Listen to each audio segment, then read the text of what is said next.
بچہ ہے, بچہ کبھی رو بھی پڑتا ہے, روئے گا تو آس پڑوس میں بھی آواز آئے گی. اور پھر یہ ہے کہ آج تلاشی ہوئی ہے, پھر تلاشی ہوگی, CID آئے گی, مرد آئیں گے, عورتیں آئیں گی, 100 دشمن ہے, 100 دوست ہے, کوئی نہ کوئی جا کر مخبری ضرور کر دے گا. تو پھر اس بچے کے ساتھ ساتھ ہم پر بھی مصیبت آئے گی. تو اب کیا کیا جائے گا؟ جگر کا ٹکڑا ہے, نہ رکھنے سے خوف جائے اور نہ کہیں بھیجنے سے خوف جائے, کریں تو کیا کریں؟ ماں بڑی ڈرتی تھی اور گھبراتی تھی. اللہ تعالیٰ قرآن پاک میں فرماتا ہے, اللہ تعالیٰ ارشاد فرماتا ہے وَأَوْحَيْنَا إِلَىٰ أُمِّ مُوسَىٰ أَنْ أَرْضِعِيهِ, ہم نے موسیٰ علیہ السلام کی ماں کو وحی کی, یعنی الہام کیا, دل میں ڈالا کہ اے موسیٰ کی ماں اپنے اس بیٹے کو دودھ پلاتی رہے. فَإِذَا خِفْتِ عَلَيْهِ, اور جب اس بچے کے معاملے میں تجھے زیادہ خوف لاحق ہو جائے, تو پریشان ہو جائے, تو پھر ایسا کر فَأَلْقِيهِ فِي الْيَمِّ, اس کو دریا میں ڈال دے. اور دریا میں کس طرح ڈال؟ دوسرے مقام پر فرمایا اَنِقْذِ فِيهِ فِي التَّابُوتِ, ایک لکڑی کا صندوق بنا کر اس کے اندر اس بچے کو رکھ کر دریا میں ڈال دے. وَلَا تَخَافِي وَلَا تَحْزَنِي إِنَّا رَادُّوهُ إِلَيْكِ وَجَاعِلُوهُ مِنَ الْمُرْسَلِينَ.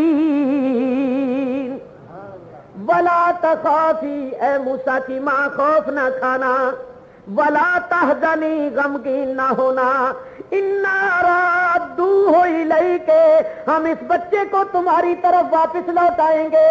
وَجَاعِلُوهُ مِنَ الْمُرْسَلِينَ, اور اس کو رسولوں میں سے کریں گے. یہ اللہ پاک نے موسیٰ علیہ السلام کی ماں کو وحی کی. یہاں وحی بمانا الہام ہے, یعنی دل میں ڈالا کہ ایسا کرو. اگر آپ غور کریں تو ایک نقطہ بھی ہے یہاں, اس سے ایک عقیدے کا مسئلہ نکلے گا, وہ بھی سنو. آپ حضرات جانتے ہیں کہ حضرت موسیٰ علیہ السلام نے نبوت کا دعویٰ کیا تھا جبکہ آپ کی عمر شریف 40 برس کی تھی. اور جب اللہ نے موسیٰ کی ماں کو الہام کیا, اس وقت موسیٰ علیہ السلام کی عمر 1 مہینے کے قریب تھی. تو مسئلہ یہ نکلا کہ جس چیز کا ظہور 40 سال کے بعد ہونے والا تھا, اس کی خبر اللہ تعالیٰ نے بدریہ الہام موسیٰ علیہ السلام کی ماں کو 40 سال پہلے دی یا نہیں دی؟ کیا خبر دی؟ وَجَاعِلُوهُ مِنَ الْمُرْسَلِينَ, کہ اس کو رسول بنائیں گے, رسولوں میں سے کریں گے. اور ان کا رسول ہونا ظاہر ہوا 40 سال کے بعد. تو جس چیز کا ظہور 40 سال کے بعد ہونے والا تھا, اللہ تعالیٰ نے موسیٰ علیہ السلام کی ماں کو الہام کے ذریعے سے بتا دیا. اور موسیٰ علیہ السلام کی ماں نبیہ نہیں ہے, ولیہ ہے, کوئی عورت نبی نہیں ہوئی. قرآن سے ثابت ہوا کہ اللہ اپنے ولیوں کو بھی ہونے والے امور کی پہلے سے خبر دے دیتا. قرآن سے یہ ثابت ہوا کہ اللہ تعالیٰ اپنے ولیوں کو بھی غیب کا علم دیتا ہے. وہ چیزیں جن کا ظہور برسوں کے بعد ہونے والا ہوتا ہے, اللہ تعالیٰ الہام کے ذریعے سے پہلے ہی اپنے ولیوں کو بتا دیتا ہے. یہ ضمناً ایک بات آئی تھی, عرض کر گیا. لیجئے صاحب, حکم جو آیا خدا کا کہ اس کو صندوق میں ڈال کر دریا میں ڈال دو, تو اب حکم الہی کی تعمیل ہوتی ہے. موسیٰ علیہ السلام کے والد ماجد کا نام تھا عمران. وہ ایک بڑھئی ترخان کے پاس گئے, میاں ایک لکڑی کا صندوق بنا دو, ایسا صندوق ہو کہ اس میں پانی نہ جائے. اس بڑھئی نے کہا جی ایسے صندوق کی کیا ضرورت پیش آ گئی؟ تو حضرت عمران نے کیا, میاں تو پیسے لے اور اپنا کام کر, تجھے اس سے کیا ضرورت ہے. اس نے صندوق بنا دیا, اجرت لے لی. اس صندوق کے اندر نیچے کوئی نرم چیز ڈال کے موسیٰ علیہ السلام کو لٹا دیا گیا, اور صندوق کا دروازہ بند کر کے رات کے وقت جبکہ دنیا سو رہی تھی, ماں اپنے بیٹے کو دریا کی موجوں کی نظر کر رہی تھی. دریا کی موجیں ہیں, لہریں ہیں, ٹھاٹھیں مارتا ہوا دریا بہ رہا ہے, اور ماں کنارے پر کھڑی اس صندوق کو دریا کی موجوں کی نظر کر رہی تھی. دیکھتے ہی دیکھتے وہ صندوق بہتا ہوا اس دریا میں سے فرعون نے ایک نہر نکالی ہوئی تھی جس کا نام تھا عین الشمس، اور وہ نہر شہر کے اندر سے ہوتی ہوئی پھر جا کر دریا میں پڑ جاتی تھی، اور فرعون نے اپنی سیر کے لیے ایک باغ بنایا ہوا تھا، وہ نہر اس باغ کے اندر سے گزرتی تھی۔ تو خدا تعالیٰ کی قدرت کے وہ صندوق جو تھا وہ دریا میں سے نکل کر اس نہر میں آ گیا، اور جب نہر میں بہتا ہوا باغیچے کے اندر سے گزرا تو بھی تھے بادام خدام جن کی ڈیوٹی تھی کہ باغ کی رکھوالی کرے، کیاریوں کو پانی وانی دیں۔ انہوں نے جب اس صندوق کو بہتے ہوئے دیکھا تو انہوں نے اٹھا لیا، پکڑ لیا۔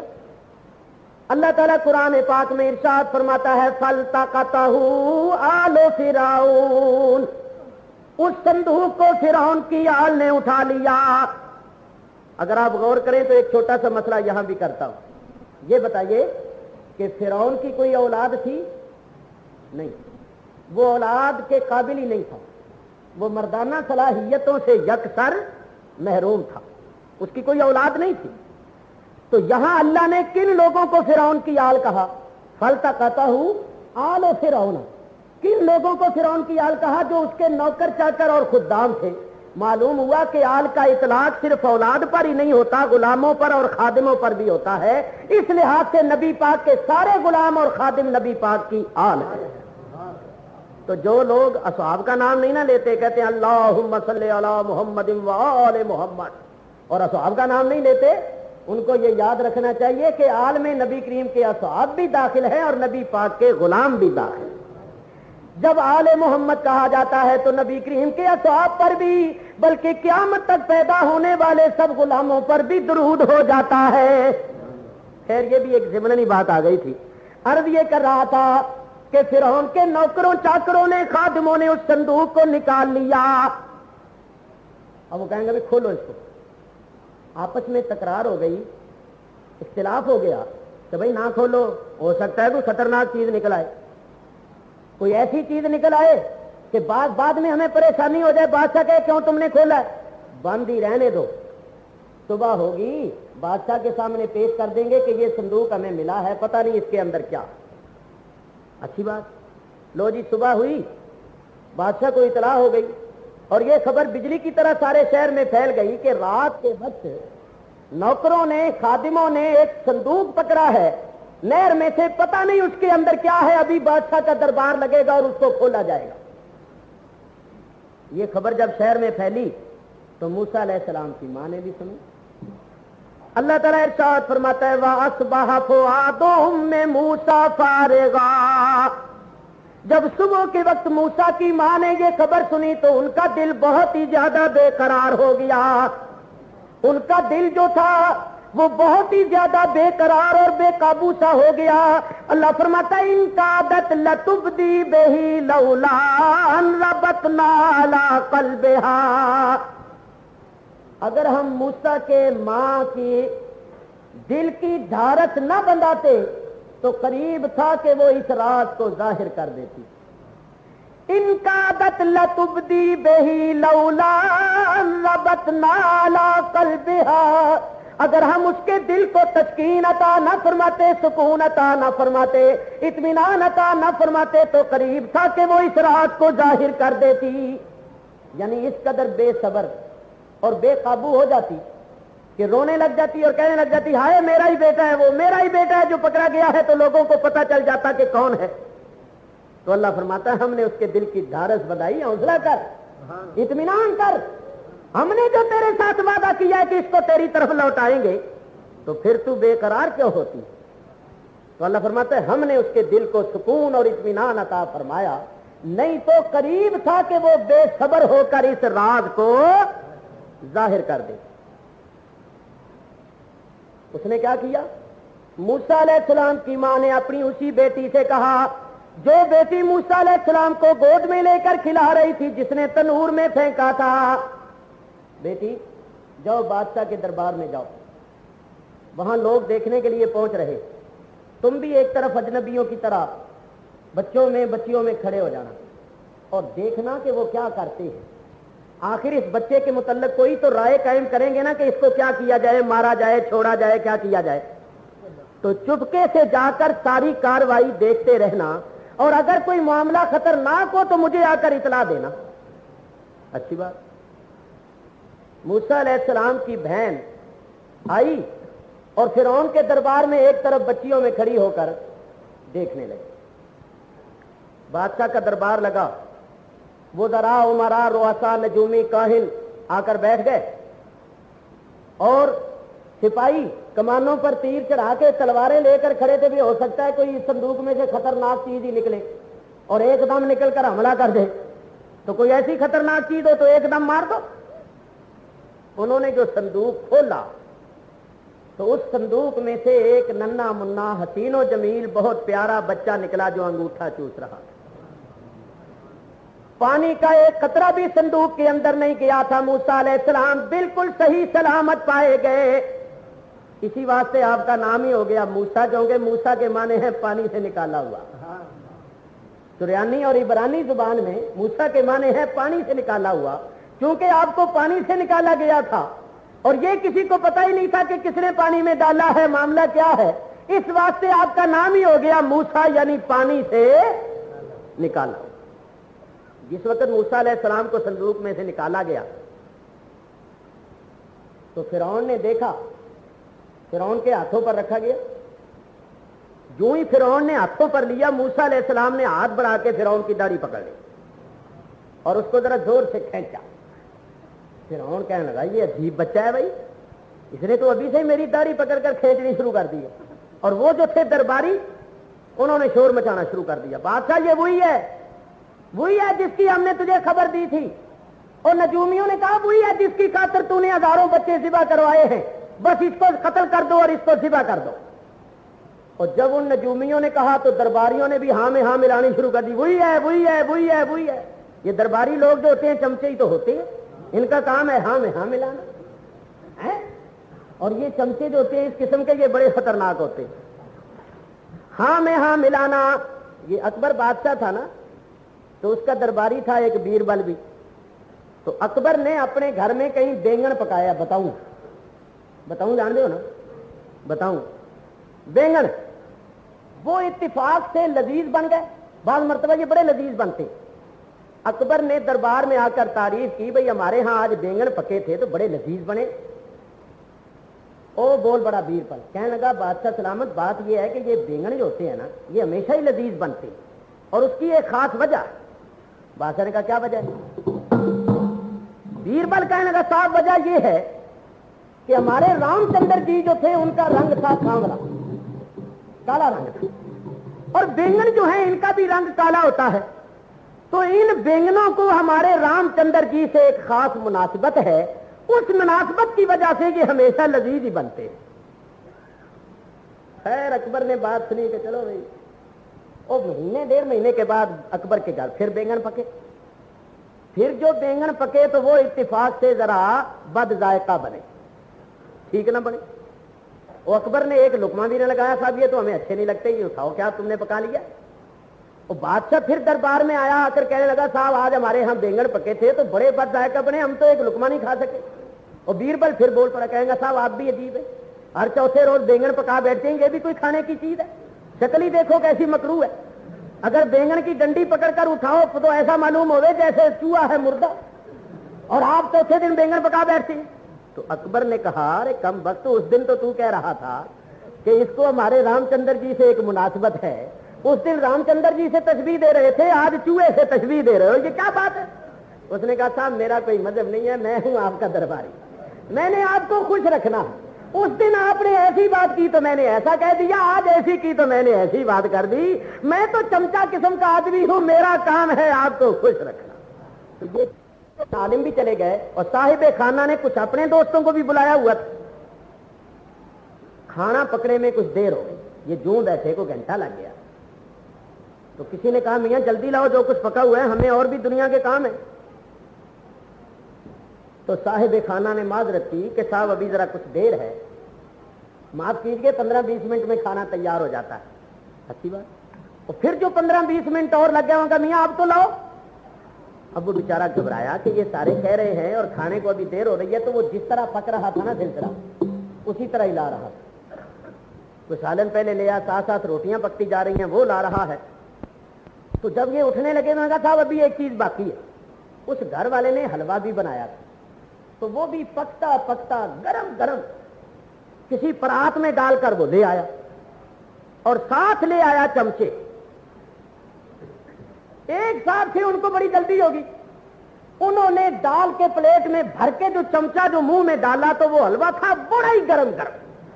جو ہی زبان پر پڑا تو اب ان کی بڑی گت بنی، نہ تو وہ اندر نکل سکے نہ باہر پھینک سکے، دور کرنے لگے. بڑی پریشانی ہوئی، زبان جل گئی، برا حال ہوا.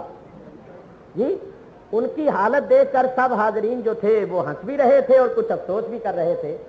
تو حضرت سید صاحب نے ایک بات فرمائی، فرمایا کہ آج ایک سنت نبوی کی حکمت سمجھ میں آئی ہے. سنت نبوی جو ہے نا ہاتھ سے کھانا، فرمایا اس کی آج حکمت سمجھ میں آئی ہے.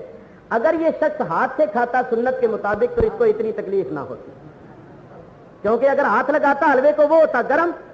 تو انگلیوں کی کیفیت میں اور زبان کی کیفیت میں بڑا فرق. انگلیاں تو کچھ سہ سکتی ہیں، تو چلو ذرا تکلیف ہوتی بھی تو یہ حالت نہ ہوتی جو اب ہو رہی ہے کہ منہ میں حلوہ نہ باہر پھینک سکے نہ اندر نکل سکے. تو فرمایا اگر یہ ہاتھ سے کھاتا تو اس کو یہ تکلیف نہ ہوتی. اس کو خراب جو کیا ہے تو چمچے نے کیا ہے، اس کو چمچے نے خراب کیا ہے. تو بعض مرتبہ یہ چمچے جو ہوتے ہیں یہ بڑا ہی خراب کرتے ہیں. خدا بچائے ان چمچوں سے، ان کا کام ہوتا ہے ہاں میں ہاں ملانا. جی حضور یہ ایک اور اصطلاح بھی ہے، جی حضور یہ، جی حضور، جی حضور، جو کچھ کہا جائے جی حضور یہ، جی حضور یہ جو بنتے رہتے ہیں یہ بڑا نقصان کرتے. خیر صاحب، جب نجومیوں نے یہ کہا کہ یہ وہی بچہ ہے جس کی خاطر ہزاروں بچے ذبح ہوئے ہیں، تو چمچوں نے بھی شور مچانا، وہی ہے وہی ہے وہی ہے، مار دو مار. جب سب نے شور مچایا تو پیچھے بیٹھی ہوئی تھی حضرت آسیہ، یہ فرعون کی بیوی تھی. پردہ لگا ہوا تھا اور وہ پردے کے پیچھے بیٹھی ہوئی تھی. خدا تعالیٰ کی شان بے نیازی ہے، فرعون خدائی کا دعویٰ کر رہا ہے اور گھر میں جو بیوی ہے وہ جنت کی عورتوں کی سردار ہے. حضور علیہ الصلوۃ والسلام فرماتے ہیں 4 عورتیں جنت کی عورتوں کی سردار ہیں.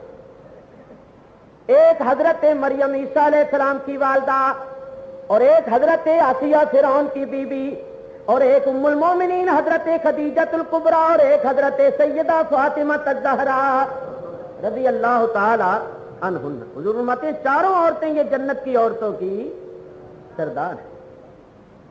تو فرعون خدائی کا دعویٰ کر رہے ہیں اور گھر میں جو بیوی ہے وہ جنت کی عورتوں کی سردار ہے. یہ خدا کی شان بے نیازی. اسی بات سے شاعر کہتا ہے کہ اہلیہ لوتے نبی ہو کافرہ اور زوجائے فرعون ہووے طاہرہ. لوط علیہ السلام پیغمبر ہے، اللہ کے نبی ہیں، اور گھر میں جو بیوی ہے وہ کافرہ ہے. اور فرعون خدائی کا دعویٰ کر رہا ہے، گھر میں جو بیوی ہے وہ طاہرہ ہے. تو یہ شان بے نیازی. زیادہ آذر خلیل اللہ ہو اور بیٹا نوح کا گمراہ ہو. آذر کے گھر میں پلنے والا بچہ، بت پرستی کے ماحول میں پلنے والا بچہ تو ابراہیم خلیل اللہ بن جائے، بت شکن ہو جائے. اور پیغمبر نوح علیہ السلام کے گھر میں پیدا ہونے والا اور پیغمبر کے گھر میں پلنے والا بچہ کافر ہو جائے تو یہ اس کی شان بے نیازی ہے. زندوں سے مردے پیدا کر دیتا ہے، مردوں سے زندے پیدا کر. عالم بھی چلے گئے اور صاحب خانہ نے کچھ اپنے دوستوں کو بھی بلایا ہوا تھا. کھانا پکڑے میں کچھ دیر ہو گئی، یہ جو بیٹھے کو گھنٹہ لگ گیا. تو کسی نے کہا یہ فرعون کی بیوی تھی، پردہ لگا ہوا تھا اور وہ پردے کے پیچھے بیٹھی ہوئی تھی. خدا تعالیٰ کی شان بے نیازی ہے، فرعون خدائی کا دعویٰ کر رہا ہے اور گھر میں جو بیوی ہے وہ جنت کی عورتوں کی سردار ہے.